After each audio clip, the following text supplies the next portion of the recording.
বাংলাদেশ আওয়ামী লীগের একজন সিনিয়র নেতা ইঞ্জিনিয়ার মোশাররফ হোসেনের জানাজায় ব্যাপক জনসমাগম। জানা যায় মানুষের ঢল, এগুলো নিয়ে বাংলাদেশে অনেক রাজনীতি চলে, আমি সেটা নিয়ে খুব বেশি কথা বলতে চাই না। কিন্তু এই ইঞ্জিনিয়ার মোশাররফ হোসেনের মৃত্যুতে আমরা যা দেখলাম, সেখানে আমাদের কাছে সবচেয়ে গুরুত্বপূর্ণ যে জিনিসটা বিবেচনা করা দরকার, সেটা নিয়েই আজকের এই ভিডিও। সে বিষয়টা খুবই আপনারা জানেন অনেকটা, কিন্তু আমরা এর গভীরে কতটা যাই সেটা দেখা দরকার। যে বাংলাদেশে আওয়ামী লীগকে কারা ভালোবাসে এবং বাংলাদেশের যে স্বাধীনতা বিরোধী মৌলবাদী জঙ্গি শক্তি কিংবা বিএনপি, তাদেরকে কারা ভালোবাসে, এই দুই শ্রেণীর মানুষ সম্পর্কে একটু আলোচনা করা আমাদের জন্য খুব গুরুত্বপূর্ণ হয়ে গেছে। প্রথমে ইঞ্জিনিয়ার মোশাররফ হোসেনকে একটু স্মরণ করি।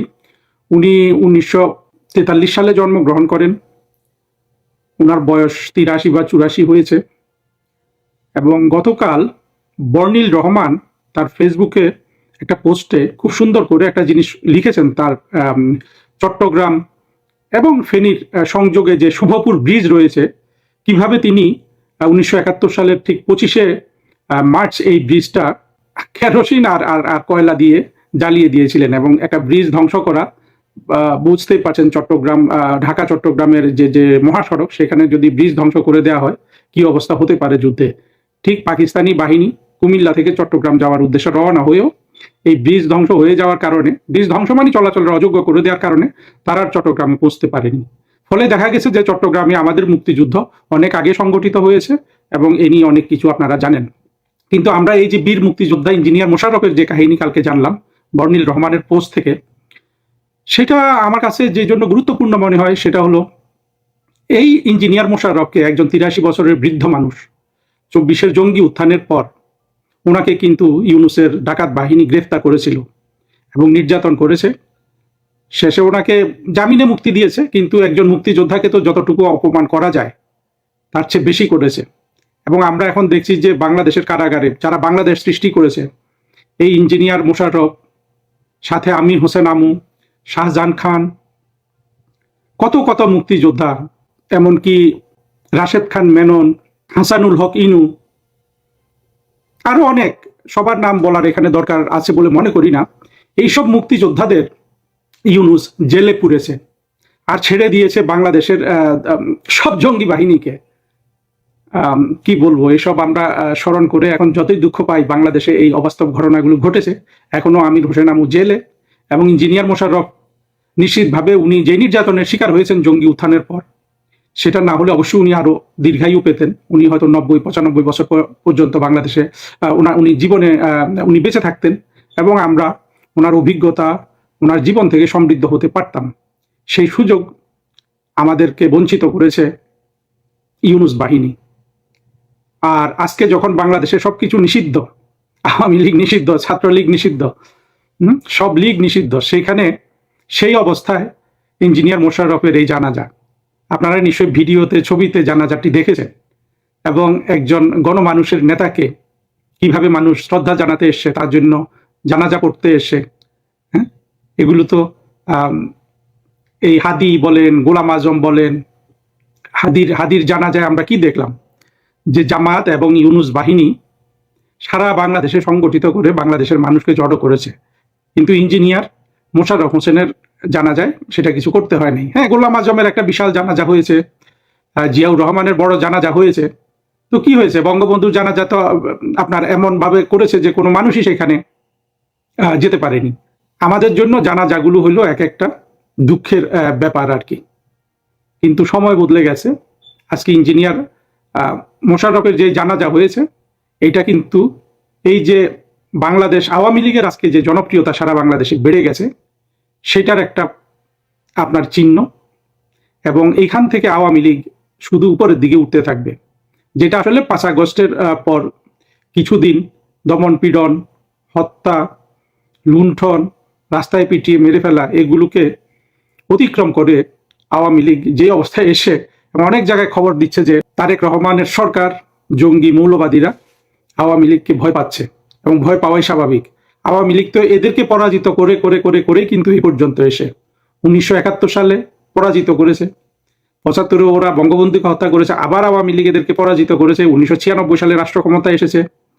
পরবর্তীতে এরা নানান সময় মাথা তুলে দাঁড়িয়েছে এবং 2024-এ এরা এদের সবচেয়ে বড় কাজটি করেছে, শেখ হাসিনার সরকারের পতন ঘটিয়েছে। এবং 2 বছর কিন্তু লাগেনি।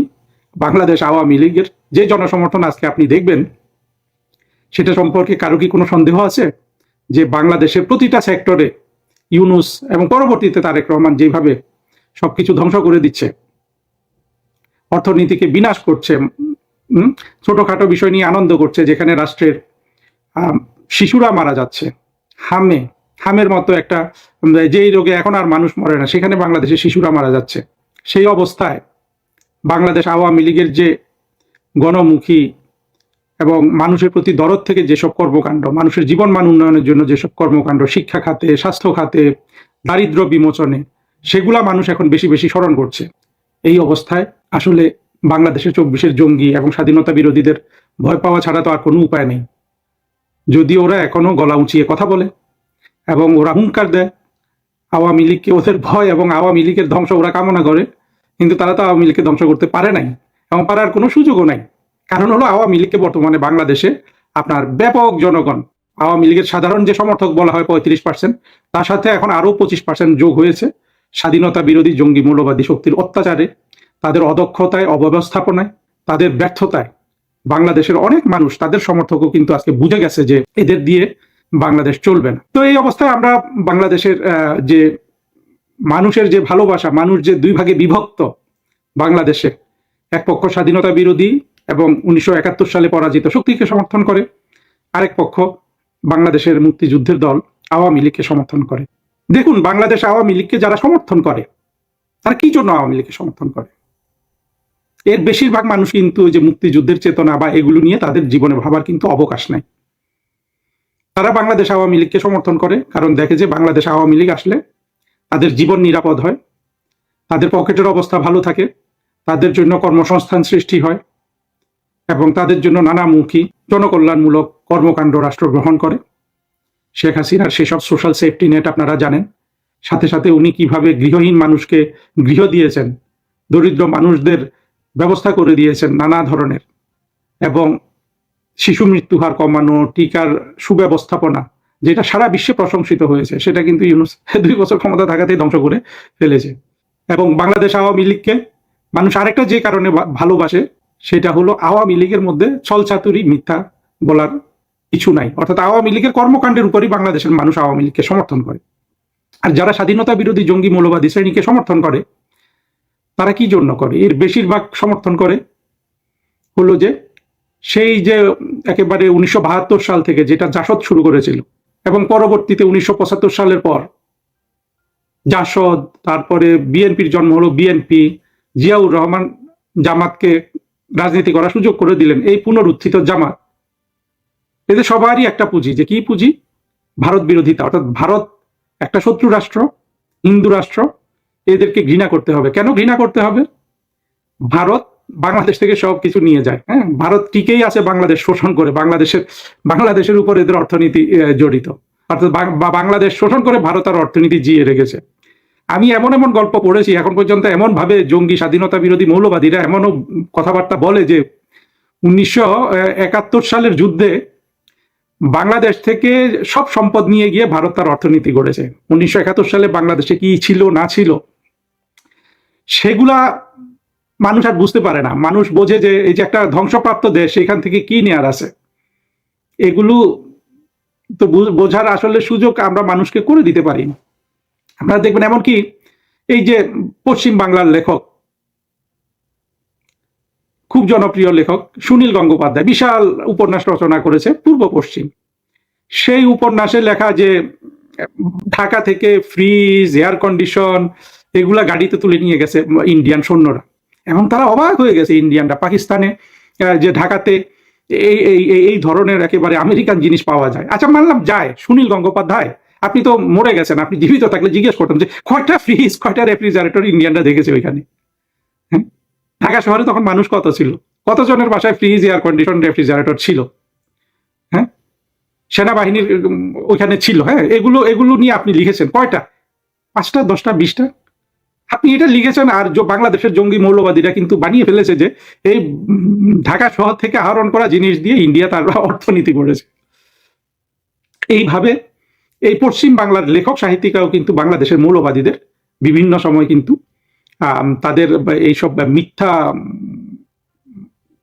প্রপাগান্ডা ছড়ানোর ক্ষেত্রে সাহায্য করেছে। এর কারণও আছে, কারণ হলো যে সুনীল গঙ্গোপাধ্যায় তো আবার পশ্চিমবঙ্গে বই লিখে জীবন ধারণ করতে পারতেন না, অর্থাৎ পশ্চিমবঙ্গে বই বিক্রি করে উনি জানেন যে এই বই বাংলাদেশের মানুষ পড়বে এবং বাংলাদেশের কোন শ্রেণীর মানুষ এই বইগুলো বেশি পড়বে, তারা একটু পড়েও বেশি, ওদের কথা মনে রেখে কিন্তু বই লিখেছেন। হুমায়ুন আহমেদ যে কাণ্ডটা করতো, মূলত মৌলবাদী শ্রেণী বাংলাদেশের যে 1970 সালে যারা আওয়ামী লীগকে ভোট দেয় নাই, এই শ্রেণীটাকে উপলক্ষ করে এরা এরা সাহিত্য রচনা করেছে, জনপ্রিয়তা পেয়েছে। এমনকি শীর্ষেন্দু মুখোপাধ্যায় পর্যন্ত বলে যে তার বই বাংলাদেশে বিক্রি না হলে, অর্থাৎ বাংলাদেশ আছে বলে উনি পশ্চিমবঙ্গে বসে বই লিখে ওনার জীবিকা চলে।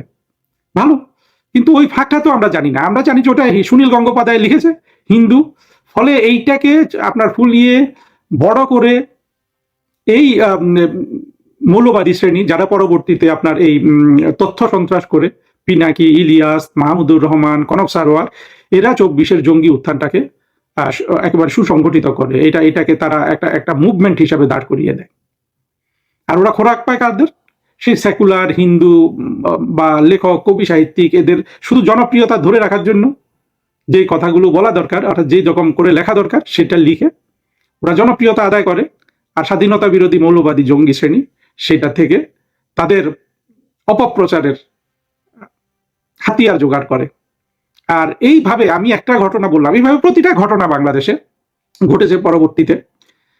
এরপরে তো বাংলাদেশে মৌলবাদ আস্তে আস্তে বাড়তে থাকলো, মাদ্রাসা শিক্ষা বাড়তে থাকলো, সব দিক থেকে স্বাধীনতা বিরোধীরা ধর্মকে ব্যবহার করলো, আওয়ামী লীগকে নাস্তিক, হিন্দু, হ্যাঁ, শেখ হাসিনা হিন্দু, নাস্তিক এগুলা বলে, এবং যে কোনোভাবে হোক হিন্দুদের ঘৃণা করতে হবে।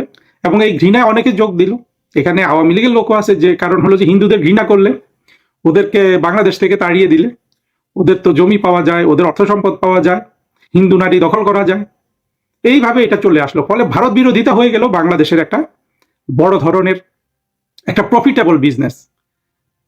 প্রথম কথা হলো জঙ্গিরা এখানে একেবারে যারা হার্ডকোর জঙ্গি, তারা এই বাণিজ্যটা পেয়ে গেল। ওদের জন্য দুই ধরনের লাভ।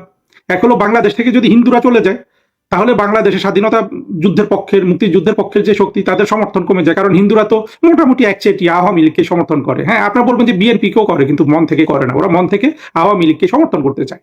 কারণ হলো আওয়ামী লীগ একটা অসাম্প্রদায়িক বাংলাদেশের কথা আস্তে হোক জোরে হোক, সেই একেবারে আপনার বঙ্গবন্ধুর একেবারে কৈশোরকাল থেকে বঙ্গবন্ধু এটা চিন্তা করে আসেন, যেদিন থেকে উনি পাকিস্তান রাষ্ট্রের উপর ওনার সব ধরনের মোহ চলে গেল। সেটা কত সাল হবে? আমরা ওই যে যখন আওয়ামী লীগ গঠন হয়েছিল 1949 সাল, অর্থাৎ আওয়ামী মুসলিম লীগ নামে, তার আগে থেকে আমরা চিন্তা করতে পারি। তখন থেকে এই বঙ্গবন্ধুর অসাম্প্রদায়িক চেতনা আপনার বিকাশ হতে থাকে। সেই বিকাশের ধারা অব্যাহত আছে বলেই বাংলাদেশের আপনার যে কোনো সংখ্যালঘু শ্রেণী, সেটা নারী বলেন, সেটা হিন্দু বলেন, কিংবা খ্রিস্টান, বৌদ্ধ বলেন, তারা দেখবেন ব্যাপক হারে আওয়ামী লীগকে সমর্থন করে। এবং এটাই আওয়ামী লীগের মানবিকতা। এটার জন্য আবার আওয়ামী লীগকে কাফের হিন্দু বলে এই স্বাধীনতা বিরোধী জঙ্গি শ্রেণী কিন্তু ছড়িয়েছে। কেন? ইঞ্জিনিয়ার মোশাররফের জানাজা হয় নাই? ওনার ওইখানে মানুষ, উনি কি নাস্তিক হিন্দু হয়ে ওনার লাশ পোড়ানো হচ্ছে? এই হলো অবস্থা। ওরা এমন ভাবে এগুলাকে বর্ণনা করে মৌলবাদী শ্রেণী আওয়ামী লীগের ধর্মীয় বিশ্বাস টিশ্বাস নিয়ে, অথচ আওয়ামী লীগ সবচেয়ে বেশি ইসলাম ধর্ম পালন করে, ইসলাম ধর্ম বিশ্বাস করে, কিন্তু ওরা এমন ভাবে প্রচার করে যে আওয়ামী লীগ যে কেউ মরলে তাকে যেন মানে হিন্দু হিসাবে দাফন করা হয়। ওই রকম একটা পরিস্থিতি আসলে ওদের বর্ণনায় বিরাজ করে। এবং সেই বর্ণনার সাথে আপনাকে সংহতি রাখতে হলে বা সাযুজ্য রাখতে হলে প্রতিটা আওয়ামী লীগের মুসলমানকে কিন্তু আসলে জ্বালিয়ে দেওয়া দরকার। অর্থাৎ পেছন থেকে আপনি যদি এই ঘটনাটা যদি সামনের দিকে চিন্তা করেন, একটা আওয়ামী লীগের মুসলমান নেতাকে জ্বালিয়ে দিলে যেই ধরনের মানে অবস্থা, তার যে বিশ্বাস হওয়ার কথা ছিল, যদি সে লিখে যেত যে না, আমাকে জ্বালিয়ে আমার লাশ কবরে দিও না, আমার লাশটা পোড়াই দিও, আমি তো হিন্দু, ওই অবস্থাটা কিন্তু এই জঙ্গি মৌলবাদী শ্রেণী বাংলাদেশের মানুষের কাছে প্রচার করে বাংলাদেশের মানুষের মগজ ধোলাই করেছে। যে কথা আসলে বলতে চাচ্ছি সেটা হলো, দেখেন, এই যে বাংলাদেশের স্বাধীনতা বিরোধী জঙ্গি মৌলবাদী শ্রেণী, এদেরকে যে মানুষ ভালোবাসে পরিপূর্ণভাবে, কিন্তু একটা প্রপাগান্ডার উপর ভালোবাসে, একটা মিথ্যা অপপ্রচারের উপর ভালোবাসে। সেই মিথ্যা অপপ্রচারটা কি? ভারত ঘৃণা, হিন্দু ঘৃণা, ভারত বিরোধিতা। কারণ ভারত হলো মিত্র শক্তি বাংলাদেশের স্বাধীনতা যুদ্ধের। এখন মিথ্যার উপর যে ভালোবাসা রচিত হয়েছে, হ্যাঁ, বাংলাদেশের ব্যাপক এক সংখ্যক একটা মানুষ এই যে মিথ্যা ঘৃণার উপর জঙ্গি মৌলবাদী শ্রেণীগুলোকে ভালোবাসে। হ্যাঁ, আমি জানি ধর্মীয় জজবা থাকাতে এই ভালোবাসার এই মোহ এগুলো কাটানো কঠিন, কিন্তু মিথ্যাটাকে ধরা পড়ে গেছে না 2024 সালের জঙ্গি উত্থানের পর, যেভাবে তারা দেখেছে যে ইউনূস, তার ডাকাত বাহিনী বা জঙ্গি মৌলবাদী শ্রেণী যারা, বা তাদের সহযোগী হিসাবে আমি যদি তারেক রহমানের বিএনপিকেও বলি, তাহলে এদের পারঙ্গমতাটা কোথায়? এদের পারঙ্গমতাটা একটা জায়গায় শুধু, ভারত বিরোধিতা, ভারত ঘৃণা, হিন্দু বিদ্বেষ ছড়ানো, এইখানে তাদের শতভাগ পারঙ্গমতা। এবং আওয়ামী লীগের বিরুদ্ধে নানান মিথ্যা বয়ান তৈরি করা, দুর্নীতি, তারপরে গুম খুন, এগুলা পরিপূর্ণভাবে একটা মিথ্যা বয়ান ওরা তৈরি করেছে। আওয়ামী লীগ, হ্যাঁ আওয়ামী লীগ মাঝে মাঝে মৌলবাদীদের ধরেছে, জঙ্গিদের ধরেছে, এইটাকে তারা গুম খুন মানবাধিকার লঙ্ঘন বলে সারা বাংলাদেশে তোলপাড় করেছে। হেফাজতের ওইখানে 5ই মে কোনো মানুষ মারা যায়নি, সেখানে হাজার হাজার, পরে 63 জন, এই বলে তারা অপপ্রচার চালিয়েছে। 2024-এর জঙ্গি উত্থানকালে সেখানে হার্ডলি 3 থেকে 400 মানুষ মারা গেছে, এবং আরো কিছু আছে সেখানে, সব মিলে যদি আমরা এটা 500তেও নিয়ে যাই, এর 90% কিন্তু জঙ্গিরা খুন করেছে, পুলিশের গুলিতে মারা গেছে অনেক কম। কিন্তু সেইটাকে এখনো বিভিন্ন শ্রেণীর পাকিস্তানি সেকুলার গোষ্ঠী থেকে সবাই এটাকে এমন ভাবে বলে, মনে হয় যে সারা বাংলাদেশ ওই দিন খুন হয়ে গেছে। কিন্তু এই লোকগুলা কেউ কিন্তু, আর এই যে এখন যে হামের মহামারীতে বাংলাদেশে শিশু মৃত্যু ঘটছে, তারা কিন্তু কোনো কথা বলতে পারে না। এখন বাংলাদেশের মানুষের মধ্যে সচেতনতা তৈরি হচ্ছে না। আমরা কথা বলছি না, আমরা কথা যতটা বলতে না পারলেও তো আমরা আসি ক্যামেরার সামনে, এখন থেকে তো আমরা এগুলো বলে যাব যে এই যে বাংলাদেশের স্বাধীনতা বিরোধীদের মানুষ যে ভালোবাসে, এই ভালোবাসাটা সম্পূর্ণ মিথ্যার উপর ভিত্তি করে, অপপ্রচারের উপর ভিত্তি করে তৈরি হয়েছে। হ্যাঁ, জঙ্গি আছে বাংলাদেশে, আমি তো মনে করি 2 কোটি মানুষ পরিপূর্ণভাবে জঙ্গিবাদে, তারা জঙ্গিবাদের প্রতি আসক্ত। ওদের ব্যাপারে আমাদের বিশেষভাবে চিন্তা করতে হবে। যদি 18 কোটি মানুষ হয়, বাকি 16 কোটি মানুষ তো জঙ্গিবাদ আসক্ত নয়, এর মধ্যে একটা বড় সংখ্যক মানুষ কিন্তু এই স্বাধীনতা বিরোধীদের ভালোবাসে। এই অপপ্রচারকে তারা আপন করে নিয়েছে, অপপ্রচারের কারণে তারা বিভ্রান্ত হয়েছে বলে। আর বিপরীতে আওয়ামী লীগকে কেন ভালোবাসে? আওয়ামী লীগকে ভালোবাসে একটা চিরন্তন আপনার আদর্শ লালন করার জন্য, যে আদর্শ দিয়ে সারা পৃথিবী সামনের দিকে এগিয়েছে। সেই আদর্শটা কি? একটা গণতান্ত্রিক অসাম্প্রদায়িক আধুনিক রাষ্ট্র গঠনের স্বপ্ন, রাষ্ট্র গঠনের বিশ্বাস, সেই রাষ্ট্রে বসবাসের আকাঙ্ক্ষা। আর সাথে সাথে কি? সাথে হলো যে আওয়ামী লীগ রাষ্ট্র ক্ষমতায় আসলে অর্থনৈতিক উন্নয়ন করতে পারে। আপনি যদি বিএনপির 10 বছরের 1991 থেকে 96, 2001 থেকে 6 পর্যন্ত তাদের শাসন ক্ষমতা দেখেন, সেখানে আপনি বাংলাদেশের বার্ষিক প্রবৃদ্ধির হার পাবেন আপনার 4%। আওয়ামী লীগের এই 2 আমল মিলে যদি আপনি 20-21 বছর, অর্থাৎ শেখ হাসিনার যদি 21 বছরের রাষ্ট্র ক্ষমতা দেখেন, সেটা যদি আপনি গড় করেন, আপনি সেখানে শেখ হাসিনার অধীনে বাংলাদেশ রাষ্ট্রের বার্ষিক প্রবৃদ্ধি পাবেন 6.5%। তো বিএনপি তার 4% জিডিপি গ্রোথ নিয়ে বাংলাদেশের উন্নতি করতে পারবে না। এখন তো আরো খারাপ অবস্থা, কারণ তারেক রহমানের এই সরকারটা আগের যে কোনো সরকারগুলো আছে অদক্ষ এবং সবচেয়ে আনাড়ি লোকজন নিয়ে গঠিত হয়েছে, কতগুলো টাউট বাটপার এবং কিছু ওনার দলের লোক নিয়ে। তো বাংলাদেশ আরো অর্থনৈতিকভাবে পিছিয়ে পড়বে না? শেখ হাসিনার জনকল্যাণমুখী কাজ, অর্থনৈতিক উন্নয়ন, এটার জন্য বাংলাদেশের আওয়ামী লীগকে, মুক্তিযুদ্ধের পক্ষে শক্তিকে মানুষ ভালোবাসে। আর আদর্শের জন্য তো আমরা ভালোবাসি, আমরা বা বাংলাদেশের সব পিছিয়ে পড়া মানুষ, সংখ্যালঘু, এরা। আর বিপরীতে চিন্তা করেন তো জামাত, স্বাধীনতা বিরোধী, বিএনপি, এদেরকে ভালোবাসি মিথ্যা প্রপাগান্ডার জন্য। এবং তারা এখন হারে হারে টের পাচ্ছে এরা কত অদক্ষ রাষ্ট্র চালানো। নোবেল প্রাইজ নিয়ে এসে রাষ্ট্র চালাতে বসে গেছে, এসে লুটপাট শুরু করেছে ইউনূস। এগুলা মানুষ দেখেছে না? আমরা কিন্তু প্রত্যেক মানুষের একেবারে চোখে আঙ্গুল দিয়ে দিয়ে এগুলা কিন্তু দেখিয়ে দিব যে কারা বিএনপিকে ভালোবাসে, জামাতকে ভালোবাসে, কেন ভালোবাসে, আর আওয়ামী লীগকে কি জন্য ভালোবাসে, কেন ভালোবাসে, যেটা আমি সংক্ষেপে বললাম। তো এখন ওই যে মোশাররফ সাহেবের কথা আসি, ওনার জানা যায় যারা গেছে তারা তো আদর্শ না, ওই ভালোবাসা থেকেই গেছে যে এই দলটা এই করে। হ্যাঁ, ইঞ্জিনিয়ার মোশাররফ একজন মুক্তিযোদ্ধা, ওনার জন্য, উনি যেভাবে নির্যাতিত হয়েছেন ইউনূসের জন্য, সেটার জন্য। কিন্তু এখানে কিন্তু মিথ্যা প্রপাগান্ডার কোনো বেসিস নাই। ইঞ্জিনিয়ার মোশাররফের প্রতি মানুষের যে ভালোবাসা, আওয়ামী লীগের জন্য যে ভালোবাসা, হাদির জন্য ভালোবাসাটা কি? শতাব্দীর বাংলাদেশের ইতিহাসের নিকৃষ্ট তরুণ, অর্থাৎ নিকৃষ্টতম কথাটা হলো ভুল দেখে নিকৃষ্টতম বলছি না, অর্থাৎ নিকৃষ্ট মানে সবচেয়ে খারাপ। এই নিকৃষ্টতম তরুণ হাদিকে মানুষ ভালোবাসে মিথ্যা প্রপাগান্ডার উপর। কি অসভ্য, অশ্লীল, কুরুচিপূর্ণ একটা তরুণ, অল্প বয়সে ইউনূস এবং জামাত মিলে তাকে খুন করে ফেললো। তার আগে সে 12 হাত কাকুরে 13 হাত বিচি হয়ে গেল। তার বিপরীতে চিন্তা করেন তো আজকে যেসব তরুণ বাংলাদেশ আওয়ামী লীগকে ভালোবাসে, ওরা তো আপনার মননশীল, শিক্ষিত, বই পড়ে শিক্ষিত, ওরা স্কুল কলেজ থেকে শিক্ষিত না। সেই পার্থক্যটা আমাদের বুঝতে হবে এবং সেই নিয়ে আমাদের কথা বলে যেতে হবে। এখানে আমাদের বিজয়ের আপনার তথ্য নিহিত আছে যে কারা বাংলাদেশ আওয়ামী লীগকে ভালোবাসে, মুক্তিযুদ্ধের পক্ষের শক্তিকে ভালোবাসে, কেন ভালোবাসে, কারা জামাত বিএনপিকে ভালোবাসে, কেন ভালোবাসে। এই পার্থক্যটা বুঝে আজকে বাংলাদেশ আওয়ামী লীগের প্রতিটা কর্মীকে মানুষের সামনে এই তথ্যগুলো তুলে ধরতে হবে, মানুষের চোখ খুলে দিতে হবে। সুদিন তো খুব কাছে, সুদিন খুব কাছে। আমরা শুধু সত্য সত্য কথাগুলো বলে যাই, দেখবেন বাংলাদেশ থেকে এই স্বাধীনতা বিরোধী গোষ্ঠী চিরতরে